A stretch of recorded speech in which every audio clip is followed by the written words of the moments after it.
अगला कहते हैं जब बर्फ पानी में तैरता है तो उसके आयतन का 1/10 भाग ऊपर रहता है, 9/10 भाग नीचे रहता है। बर्फ का घनत्व 900 kg पर मीटर क्यूब, जल का घनत्व जो पानी का घनत्व 1000 kg पर मीटर क्यूब होता है। बर्फ का घनत्व कितना 900 kg पर मीटर क्यूब और जल का घनत्व 1000 kg पर मीटर क्यूब। कितना भाग ऊपर रहता है? 1/10 भाग, 1/10 भाग ऊपर रहता है। अच्छा बताओ तो अगर कोई वस्तु है जो 20 न्यूटन का है, अब वह वस्तु जो है 16 न्यूटन का हो रहा है, तो बताओ तो कितना आयतन के बराबर पानी विस्थापित किया है? वो 2 न्यूटन के बराबर कि 4 न्यूटन के बराबर? 2 न्यूटन के बराबर कि 4 न्यूटन के बराबर? जल्दी बोल। सर आपकी वजह से हम आज ग्रुप डी में हैं और अब एएलपी में फोड़ के आएंगे। बहुत बढ़िया बात। बुक ऑर्डर किए हैं, नहीं मिला है, एग्जाम आ गया है। आपका एड्रेस वगैरह गलती होगा दोस्त मेरे, दिए होंगे मुर्गनपुर के जगह मुर्दापुर दे दिए होंगे तो बुक लौट के आ गया होगा। नहीं तो अभी अगर हम रिव्यू ले ले कितने लोग बुक ऑर्डर किए हैं और उनका पहुंचा है, कभी ना कभी कोई ना कोई बुक ऑर्डर किए हैं और उनका बुक पहुंचा है, एक बार एक टाइप कर दो। देख लो दोस्त मेरे, हमारे यहाँ फर्जी काम नहीं होता। देखो कितने सारे बच्चे अभी एक टाइप करेंगे। कोई ना कोई बुक आप ऑर्डर किए हैं और आपके पास पहुंचा है, एक बार एक टाइप करो।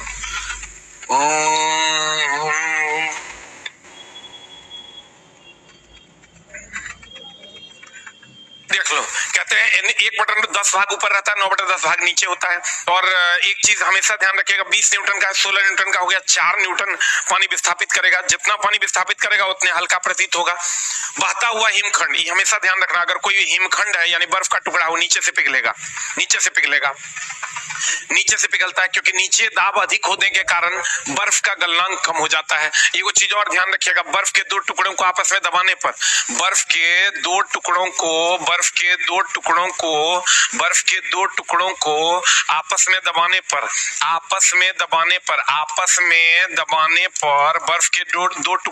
में दबाने पर गलनांक घटता है। दाब बढ़ने पर गलनांक घटता है, गलनांक घटता है तो जल्दी गलता है। आप कहेगा भैया बताओ बर्फ कैसे पिघलता है, ऊपर से कि नीचे से? कहेंगे नीचे से पिघलता है। अच्छा बताओ तो एक नाव है जो समुद्र से पानी में जा रही है, तो बताओ जल्दी से क्या होगा? समुद्र से पानी में जा रहा है, ऊपर उठकर तैरेगा या नीचे गिरकर तैरेगा? ऊपर उठकर तैरेगा कि नीचे गिरकर तैरेगा? जल्दी बताओ, ऊपर उठकर तैरेगा कि नीचे गिरकर तैरेगा? What is the answer?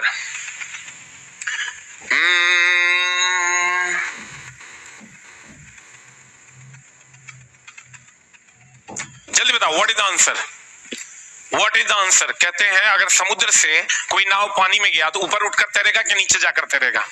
आप बर्फ के 2 टुकड़ों को आपस में दबाएंगे, दाब बढ़ेगा गलनांक घटेगा, दाब बढ़ेगा गलनांक घटेगा, दाब बढ़ेगा गलनांक घटेगा। आज समुद्र में अगर हम बात करें, समुद्र की अगर हम बात करें तो समुद्र में अगर हम बात करें से पानी में गया तो पानी छोटा जगह नीचे जाएगा, छोटा जगह तो नीचे जाएगा। अब पानी से यानी नदी से समुद्र में जाएगा तो बड़ा जगह जाएगा, ऊपर उठ के तैरेगा, बड़ा जगह जाएगा, ऊपर उठ के तैरेगा। अगला कहते हैं मैनोमीटर गैसों का दाब नापता है, बैरोमीटर द्रव का दाब नापता है, ये वायुमंडलीय दाब नापता है। बैरोमीटर की अगर हम बात करें तो बैरोमीटर वायुमंडलीय दाब नापता है। बैरोमीटर वायुमंडलीय दाब नापता है। बैरोमीटर क्या नापता है दोस्तों? वायुमंडलीय दाब नापता है। एकाएक अगर नीचे गिरेगा, एकाएक नीचे गिरेगा, आंधी आ जाएगा। एकाएक नीचे गिरेगा, बैरोमीटर का पाठ्यांक नीचे, आंधी आ जाएगा। धीरे धीरे पाठ्यांक नीचे आएगा, बरसात आएगा, इस सबको पता होगा। क्वेश्चन पूछता भी है बरसात के कारण, और धीरे धीरे ऊपर चढ़ेगा, धीरे धीरे ऊपर चढ़ेगा तो मौसम साफ हो जाएगा। एकाएक नीचे गिरेगा, आंधी तूफान आएगा। धीरे धीरे नीचे गिरेगा, बरसात आ जाएगा, और धीरे धीरे ऊपर जाएगा, मौसम साफ हो जाएगा। धीरे धीरे ऊपर आएगा, मौसम साफ हो जाएगा। धीरे धीरे एकाएक नीचे गिरेगा, आंधी तूफान आ जाएगा। धीरे धीरे नीचे आएगा, बरसात। धीरे धीरे ऊपर चढ़ेगा, मौसम साफ हो जाएगा। मैनोमीटर गैस का दाब नापता है, बैरोमीटर वायुमंडलीय दाब नापता है।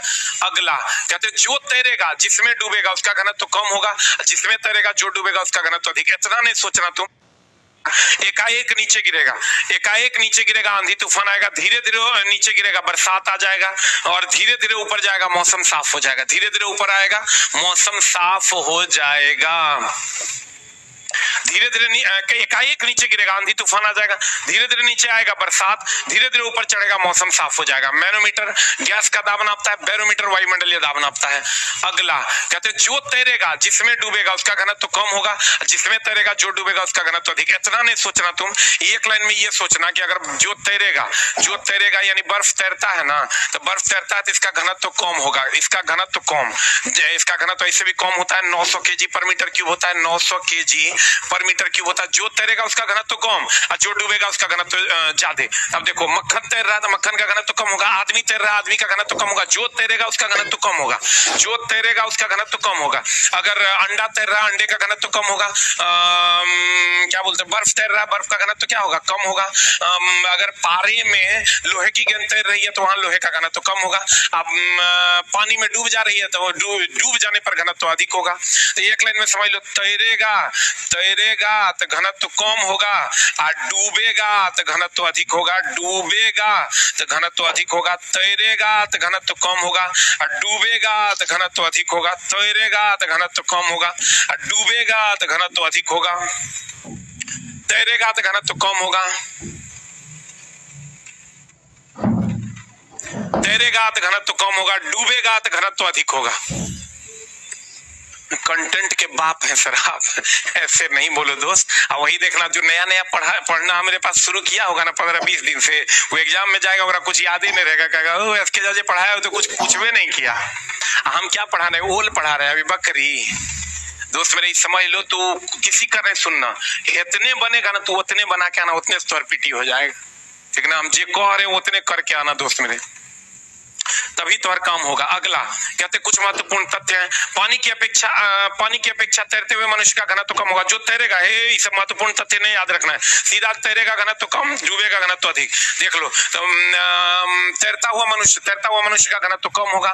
फिर कहता पानी की अपेक्षा बर्फ तैर रहा है उसका घनत्व कम होगा। फिर कहता दूध की अपेक्षा मक्खन का घनत्व कम होगा। जो तैरेगा वायुमंडल की अपेक्षा बादल का घनत्व कम होगा। और लाइफ जैकेट जो पहनते हैं, लाइफ जैकेट पहनते हैं तो मोटा कर देता है, आयतन बढ़ाता है, आयतन बढ़ाएगा तो घनत्व का मान कम हो जाएगा। लाइफ जैकेट या व्यक्ति के तैरते अवस्था में रखने के लिए आयतन में वृद्धि कर देता है, आयतन मोटा कर देता है ना, आयतन वृद्धि करेगा घनत्व घट जाएगा, तैर जाएगा। अब देखो एगो चीज और ध्यान रखना दोस्त मेरे, एगो चीज और ध्यान रखना, एक लड़का लिखता है सर आपके आशीर्वाद से मेरा सिलेक्शन एलपी में हुआ है, पिछले वर्ष में फिर भी हम आपका क्लास कर रहे हैं। हम हैं गया जिला से 100 किलोमीटर दूर, बाकी बाजार में रहने वाले। एकदम चला खूब मन लगा के पढ़िए, पढ़ने का कोई एलपी हो गया तो क्या हुआ, फिर भी पढ़िए।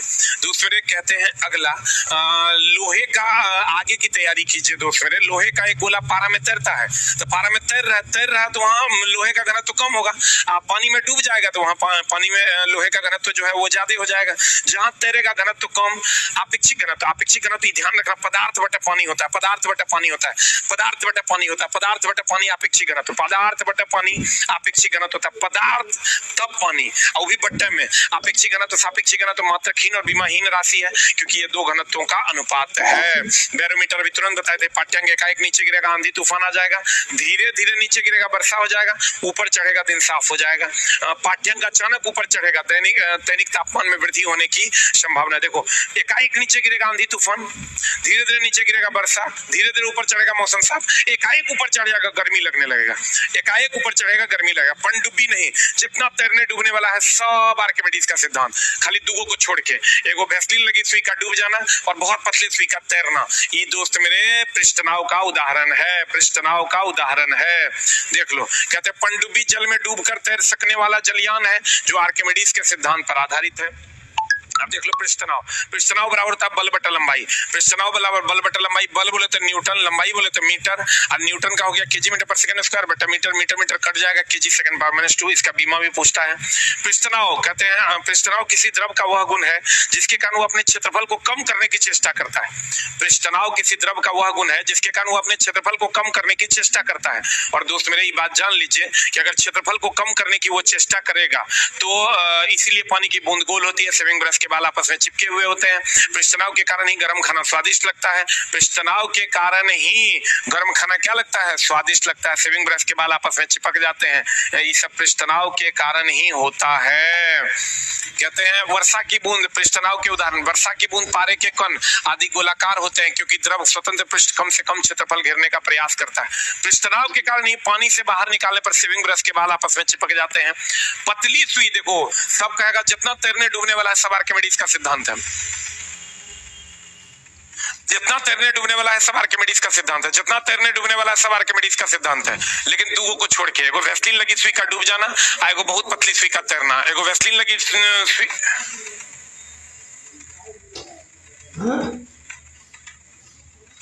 वैसलीन लगी सुई का, वैसलीन लगी सुई का डूब जाना, वैसलीन लगी सुई का,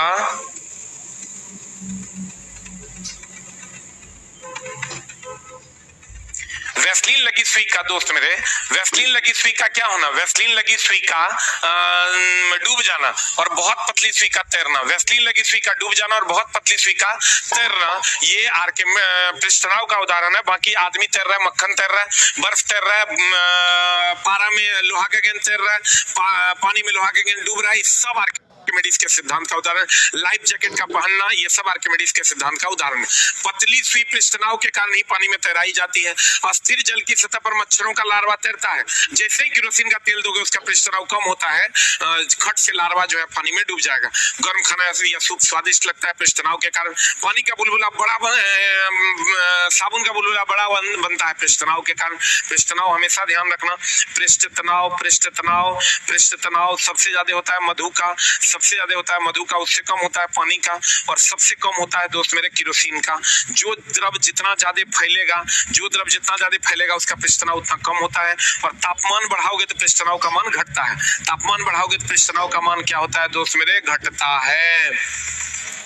अब देखो गर्म खाना या स्वादिष्ट लगता है पृष्ठनाव के कारण। जल में साबुन या डिटर्जेंट मिलाने पर पृष्ठनाव क्या हो जाता है? ध्यान रखना, क्या हो जाता है? कम हो जाता है, क्योंकि पतला होगा, पतला होगा तो कम हो जाएगा, इसीलिए मैल की गहराई में चला जाता है। साबुन के घोल के बुलबुले बड़े बनते हैं क्योंकि जैसे ही डिटर्जेंट आप डालिएगा वो पतला होगा, पतला होगा तो पृष्ठनाव कम होगा, पृष्ठनाव कम होगा तो फैलेगा, अब फैलेगा तो उसके बुलबुले बड़े हो जाएंगे। समुद्री लहरों को शांत करने के लिए उन पर तेल डाल दिया जाता है क्योंकि तेल का पृष्ठनाव कम होता है। साबुन का बुलबुले पृष्ठनाव के कारण कैसे होते हैं? बड़े होते हैं। पृष्ठनाव के कारण वो पतला हो जाता है, जैसे ही साबुन डालते हैं तो उसके बुलबुले फैल जाते हैं, बड़े हो जाते हैं। जब दो साबुन के बुलबुले का आपस में सटाया जाए तो बड़ा वाला बुलबुला और बड़ा, छोटा वाला बुलबुला और छोटा हो जाए, बड़ा वाला बुलबुला और बड़ा हो जाएगा, छोटा वाला बुलबुला और छोटा हो जाएगा जब दो बुलबुलों को आपस में सटाया जाता है। H बराबर केशिकत्व की घटना की अगर हम बात करें तो H बराबर होता है 2t cos थीटा बटा RTG। अगर H बराबर होता है 2t cos थीटा बटा RTG, ये अगर मान लो पानी है, ये अगर मान लो पानी है तो H बराबर होता है 2t cos थीटा बटा RTG। H बराबर होता है, ये जो हाइट है ये H बराबर होता है 2t cos थीटा बटा RTG। यहाँ खाली एक ही चीज ध्यान रखना, त्रिज्या जितनी पतली होगी चढ़ान उतना ज्यादा होगा। त्रिज्या जितनी पतली होगी चढ़ान उतना ज्यादा होगा।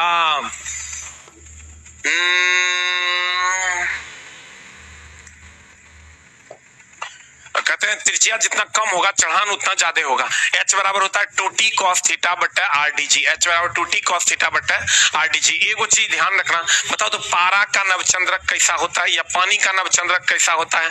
अवतल के जैसा, देखे तुम लोग कितना पढ़ा है, अवतल के जैसा कि उत्तल के जैसा? पानी का नवचंद्रक कैसा होता है? अवतल के जैसा कि उत्तल के जैसा? जल्दी बता, जल्दी बता, पानी का नवचंद्रक कैसा होता है? अवतल के जैसा कि उत्तल के जैसा? देख लो, एकदम याद रखना, पानी पारा। तो दोस्त मेरे ये नौ पहले होता है, र बाद में होता है, अ पहले होता है, उ बाद में होता है, यानी नौ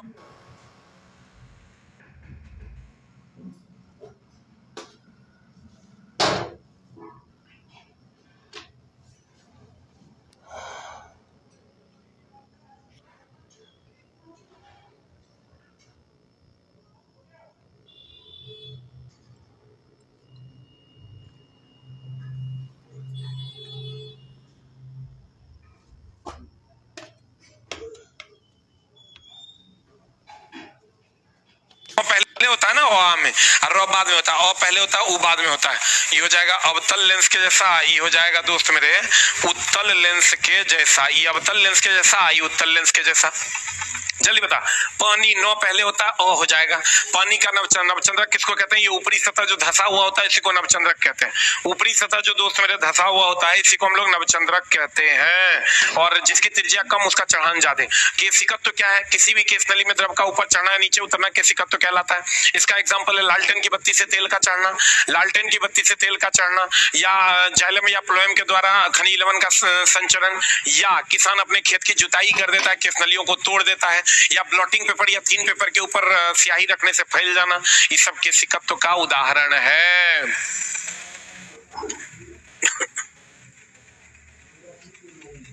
हाँ कौन?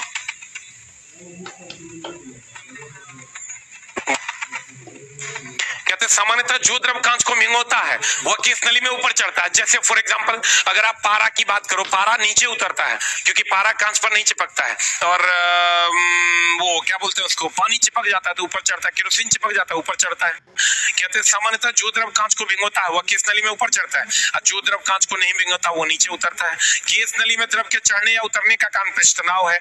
नली की त्रिज्या कम होने पर, क्योंकि H बराबर 2t cos थीटा बटा RdG, जिसकी त्रिज्या कम होगा चढ़ान ज्यादा होगा, ऊंचाई का मान बढ़ता है, अधिक होने पर घटता है। देख लो केशिकत्व के उदाहरण क्या क्या है। हम अभी तुरंत जे बोले, लालटेन की बत्ती से तेल का चढ़ना, ब्लॉटिंग पेपर पर स्याही का फैलना, ब्लॉटिंग पेपर पर स्याही का फैलना, ब्लॉटिंग पेपर पर स्याही का फैलना, ब्लॉटिंग पेपर पर स्याही का दोस्त मेरे फैलना, ब्लॉटिंग पेपर पर स्याही का फैलना, ब्लॉटिंग पेपर पर किसका फैलना? स्याही का फैलना।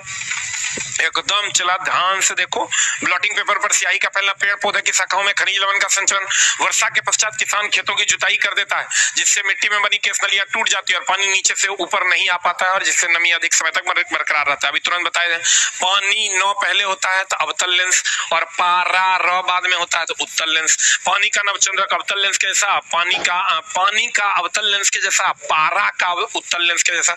पहले नौ होता है बाद में र होता है।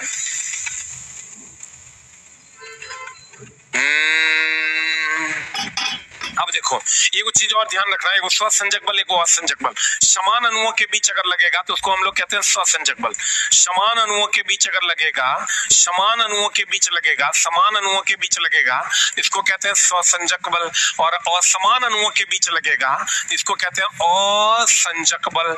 ये चीज एकदम ध्यान रखना दोस्त मेरे, समान अणुओं के बीच स्वसंजक और समान अणुओं के बीच असंजक। स्वसंजक बल सबसे ज्यादा होता है ठोस में, उससे कम होता है द्रव में, और सबसे कम होता है दोस्त मेरे गैस में। सबसे कम होता है गैस में, सबसे कम होता है गैस में।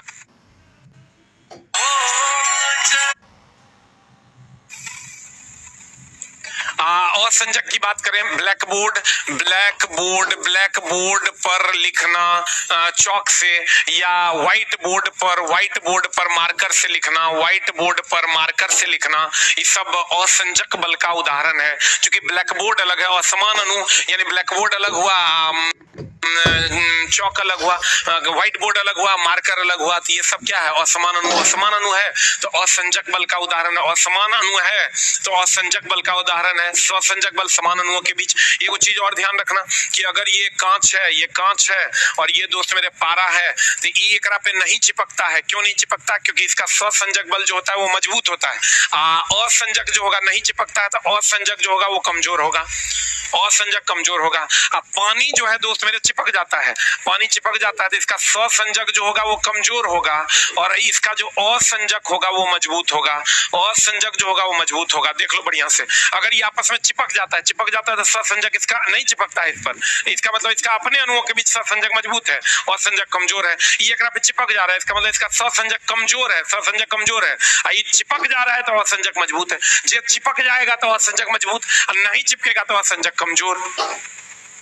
नहीं चिपकेगा तो असंजक क्या हो जाएगा दोस्त मेरे, कमजोर हो जाएगा। अब देख लो बर्नौली का प्रमेय, बर्नौली का प्रमेय कहता है दाब बढ़ेगा तो गति ऊर्जा घटेगा, दाब घटेगा तो गति ऊर्जा बढ़ जाएगा, ये बर्नौली का प्रमेय कहता है। इसका एग्जांपल क्या क्या है, कमानीदार तुला के नीचे गमछा हिलाने पर उसका झुक जाना, वेंचुरी मीटर जो द्रव के प्रवाह का वेग नापता है, एटोमाइजर जो स्प्रेयर है वो भी इसी के का एग्जाम्पल है। उसके बाद आ जाइए आप कमानीदार तुला के नीचे गमछा हिलाने पर उसका झुक जाना, कोई ट्रेन आ रही है तो पटरी से दूर खड़े रहने की सलाह दी जाती है क्योंकि गति ऊर्जा बढ़ेगा, दाब घट जाएगा, आप खिंचा जाइएगा, तो ये सब इसी का एग्जाम्पल है। गहरा जल सदैव शांत होता है क्योंकि गहराई में जाइएगा तो गहराई बढ़ेगा, दाब बढ़ेगा, और दाब बढ़ेगा तो गति ऊर्जा घट जाएगा, शांत हो जाएगा।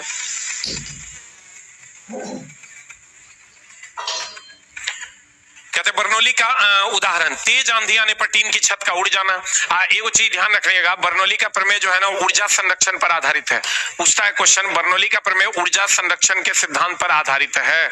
वेंचुरी मीटर जो द्रव के प्रवाह का वेग नापता है, यह भी बर्नौली के प्रमेय पर आधारित है। कमानीदार तुला के नीचे गमछा हिलाने पर गति ऊर्जा बढ़ता है, उसके कारण दाब घट जाता है। जब कोई रेलगाड़ी प्लेटफॉर्म पर तेजी से आती है, लोगों को दूर खड़े रहने की सलाह दी जाती है क्योंकि गति ऊर्जा बढ़ने से दाब घट जाता है। गहरा जल सदैव शांत होता है क्योंकि गहराई में जाओगे दाब बढ़ेगा, दाब बढ़ेगा गति ऊर्जा घट जाएगा, दाब बढ़ेगा गति ऊर्जा क्या हो जाएगा, घट जाएगा। एगो चीज और ध्यान रखना दोस्त मेरे, हुक का नियम कभी कभी पूछ देता है। हुक का नियम, हुक का नियम, हुक का नियम क्या कहता है, हुक का नियम कहता है प्रतिबल, प्रतिबल जो है समानुपाती होता है विकृति के, प्रतिबल समानुपाती होता है विकृति के, लेकिन प्रत्यास्था सीमा के अंदर, प्रत्यास्था सीमा के अंदर। हुक का नियम कहता है प्रतिबल समानुपाती विकृति के, लेकिन प्रत्यास्थता सीमा के अंदर, प्रत्यास्थता सीमा के अंदर, प्रत्यास्थता सीमा के अंदर, प्रत्यास्थता सीमा के अंदर, प्रत्यास्थता सीमा के अंदर। प्रतिबल समानुपाती होता है विकृति के, लेकिन प्रत्यास्थता सीमा के अंदर, प्रत्यास्था सीमा के अंदर। प्रतिबल की अगर हम बात करें, प्रतिबल का फॉर्मूला होता है बल बटा क्षेत्रफल, प्रतिबल का फॉर्मूला होता है बल बटा क्षेत्रफल, इसका यूनिट हो जाता है न्यूटन बटा मीटर स्क्वायर, न्यूटन बटा मीटर स्क्वायर। यहां से अगर इस समीकरण को सॉल्व करोगे तो यहाँ प्रतिबल बराबर हो जाएगा, प्रतिबल बराबर हो जाएगा ई इंटू विकृति, ई इंटू विकृति। और दोस्त मेरे विकृति, प्रतिबल बराबर होता है बल बटा क्षेत्रफल, अब विकृति बराबर होता है प्रारंभिक लंबाई बटा मूल लंबाई, प्रारंभिक लंबाई बटा लंबाई में परिवर्तन बटा मूल लंबाई, लंबाई में परिवर्तन, लंबाई में परिवर्तन अब बट्टा क्या होता है दोस्त मेरे, मूल लंबाई होता है। और प्रतिबल समानुपाती होता है विकृति के प्रत्यास्था सीमा के अंदर, ये हुक का नियम है। और जब समानुपाती का चिन्ह हटाओगे तो ई आएगा, तो प्रतिबल बराबर ई इंटू विकृति। ई क्या है, प्रत्यास्था गुणांक है, ई बराबर होता है प्रतिबल, प्रतिबल अब बट्टा विकृति। इसका विकृति का कोई मात्रक और विमा नहीं होता है क्योंकि पर लंबाई लंबाई है, तो दोनों मीटर मीटर हो जाता है। प्रतिबल का जो होता है, प्रतिबल का होता है न्यूटन बटा मीटर स्क्वायर, वही होता है प्रत्यास्था गुणांक का, तो इसका भी यूनिट हो जाएगा न्यूटन बटा मीटर स्क्वायर। यानी प्रतिबल का, दाब का और प्रत्यास्था गुणांक का सबका यूनिट होता है न्यूटन बटा मीटर स्क्वायर, और विकृति का कोई मात्रक नहीं होता है, विकृति मात्रकहीन और विमाहीन राशि है। हुक का नियम कहता है प्रतिबल समानुपाती होगा विकृति के प्रत्यास्था सीमा के अंदर, प्रतिबल समानुपाती होता है विकृति के प्रत्यास्था सीमा के अंदर, प्रतिबल समानुपाती होता है विकृति के प्रत्यास्था सीमा के अंदर, प्रतिबल समानुपाती होता है विकृति के प्रत्यास्था सीमा के अंदर, प्रतिबल समानुपाती होता है विकृति के प्रत्यास्था सीमा के अंदर, प्रतिबल समानुपाती होता है विकृति के प्रत्यास्था सीमा के अंदर। प्रतिबल बराबर होता है बल बटा क्षेत्रफल, बल का हो गया न्यूटन, क्षेत्रफल का मीटर स्क्वायर, इसका यूनिट भी आप निकाल सकते हैं, डायमेंशन भी निकाल सकते हैं, केजी मीटर पर सेकंड स्क्वायर बटा मीटर स्क्वायर। और ये कट जाएगा, ये कट जाएगा तो केजी पर मीटर पर सेकंड स्क्वायर हो जाएगा, ml-1t-2 हो जाएगा, ml-1t-2 हो जाएगा, ml-1t-2 हो जाएगा। ई प्रत्यास्था गुणांक है, प्रत्यास्था गुणांक, यंग प्रत्यास्था गुणांक, आयतन प्रत्यास्था गुणांक, दृढ़ता गुणांक, सबका यूनिट न्यूटन बटा मीटर स्क्वायर होता है। यानी प्रतिबल का, दाब का, प्रत्यास्था गुणांक का, यंग प्रत्यास्था गुणांक, दृढ़ता गुणांक, आयतन प्रत्यास्था गुणांक, सबका यूनिट होता है न्यूटन बटा मीटर स्क्वायर। विकृति का कोई मात्रक और विमा नहीं होता है, आपेक्षिक घनत्व का कोई मात्रक और विमा नहीं होता है, घर्षण गुणांक का कोई मात्रक और विमा नहीं होता है, और आवर्धन क्षमता का भी कोई मात्रक और विमा नहीं होता है। किने बफरिंग हो रहा है, मेरे सामने तो चल रहा है। पप्पू कुमार जी, लीजिए आपका नाम ले लिया, आ जाइए इधर। हीट एंड टेम्परेचर, वाह वेरी गुड। आप एकदम ध्यान से देख लीजिए फॉर्मूला, C-0 बटा 100 - 0 बराबर F - 32 बटा 212 - 32, K - 273 बटा 373 - 273, R - 0 बटा C-0। ये फॉर्मूला आप हर हाल में एकदम देख लीजिए दोस्त मेरे। C-0, C-0 बटा 100 - 0, C-0 बटा 100 - 0, C-0 बटा 100 - 0, K - 273 बटा 373 - 273, F - 32 बटा 212 - 32, R - 0 बटा C-0। कितने लोगों को ये फॉर्मूला याद है, एक बार एक टाइप करो तो। कितने लोगों को ये फॉर्मूला याद है? एक बार एक टाइप करो। जल्दी, नॉन स्टॉप बोल रहे हैं सर। हेलो ना, स्टॉप मार दिए, जल्दी आ जाओ। कहते हैं देखो, जल का जो हिमांक होगा, ये जितना न्यूनतम वाला है ना, ये सब जल का हिमांक है। जितना न्यूनतम वाला है, ये सब जल का हिमांक है। और जितना उच्चतम वाला है, ये उच्चतम बिंदु है, ये सब जल का क्वथनांक है। यानी जल का हिमांक 0 degree C 273 kelvin 32 degree Fahrenheit 0 degree R. जल का क्वथनांक 100 degree C 373 kelvin 212 degree Fahrenheit 80 degree R. 80 degree R. ये देख लो, ये सब जितना महत्तम वाला है वो सब क्वथनांक है। ये देख लो, ये जितना महत्तम बिंदु है सब क्वथनांक है, और जितना न्यूनतम बिंदु है ये हिमांक है। मानव शरीर का तापमान 98.6 डिग्री फ़ारेनहाइट या 37 डिग्री सी, 98.6 डिग्री फ़ारेनहाइट या 37 डिग्री सी होता है। एकदम याद रख लो। यहीं पर लाल निशान कहेगा कितना पर होता है, तो लाल निशान भी इसी पर होता है। लाल निशान भी इसी पर होता है।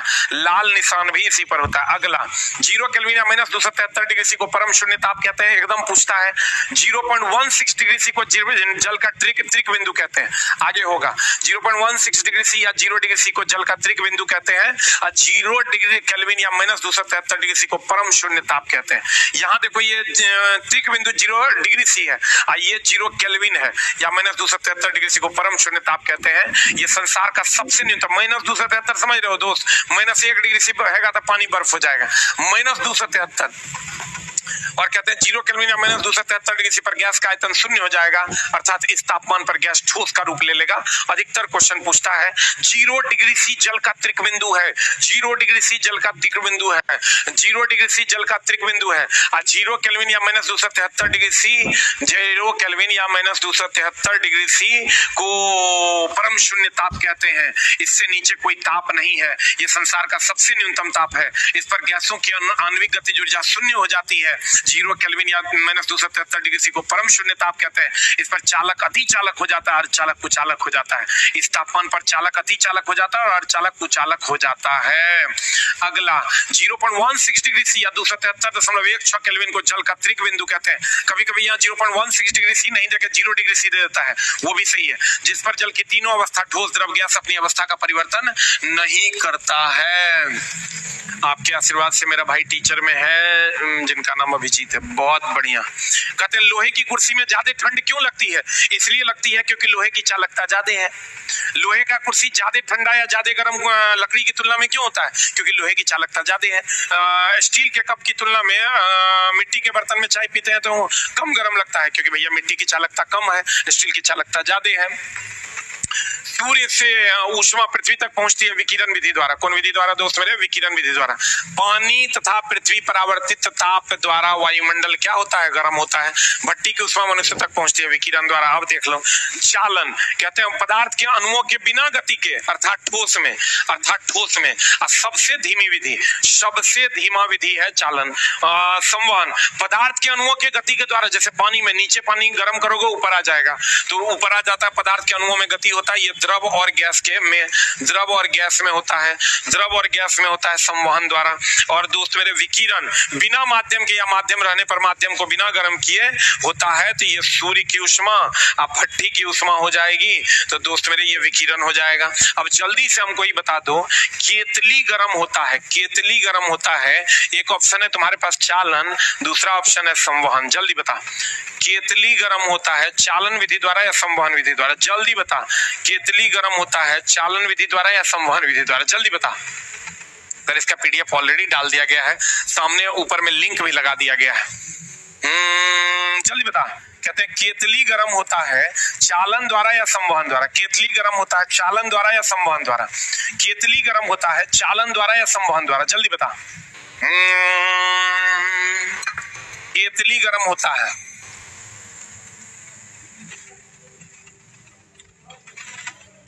चालन द्वारा या संवहन द्वारा? केतली गर्म होता है दोस्त मेरे, केतली ठोस न है, चालन द्वारा। केतली में रखा पानी गर्म होता है संवहन द्वारा। देख लो, द्रव या गैस गर्म होता है संवहन द्वारा। केतली में रखा पानी होगा संवहन द्वारा। और चालन की बात करें, ठोस में होता है, सबसे धीमा विधि है। विकिरण सबसे तीव्र विधि है, विकिरण सबसे तीव्र विधि है। और लकड़ी में चालन कम होता है, लोहे में चालन ज्यादा होता है। अगर लोहे के धातु के प्लेट पर रखी चाय होगी, धातु के टेबल पर रखी चाय होगी, जल्दी ठंडी हो जाएगी क्योंकि उसमें चालन होगा। सूर्य की उष्मा पृथ्वी तक पहुंचते हुए विकिरण द्वारा यहाँ आकर वायुमंडल को गर्म करती है समवहन द्वारा। सामान्य शरीर का तापमान अभी तुरंत बताया 37 डिग्री से होता है। ठंडी के दिनों में कपड़े का कार्य है शरीर की उष्मा को बाहर जाने से रोकना। कपड़े का काम उष्मा देना नहीं है, कपड़े का काम है हमारा ऑलरेडी 37 डिग्री से इसको बाहर जाने से रोकना। फिर कहता है टुंड्रा प्रदेश में एस्किमो लोग जो होते हैं बर्फ की दोहरी दीवार बनाकर रखते हैं, क्योंकि इसके बीच में वायु रहता है। दोहरी दीवार बनाते हैं, बीच में वायु रहता है, वायु उष्मा का कुचालक है। शून्यवा नियम, ए का ताप ई का ताप, शून्यवा नियम क्या कहता है देखो, शून्यवा नियम कहता है ए का ताप बी के ताप के बराबर, बी का ताप सी के ताप के बराबर, तो ए का ताप सी के ताप के बराबर होगा। ये ताप की परिभाषा देता है। किसकी परिभाषा देता है? ताप की परिभाषा देता है। प्रथम नियम कहता है, प्रथम नियम कहता है अगर किसी वस्तु को Q उष्मा दिया जाए तो वो अपनी आंतरिक ऊर्जा को में वृद्धि करेगा, और दूसरा दोस्त मेरे बाह्य कार्य करेगा, और यह ऊर्जा संरक्षण के सिद्धांत पर आधारित है।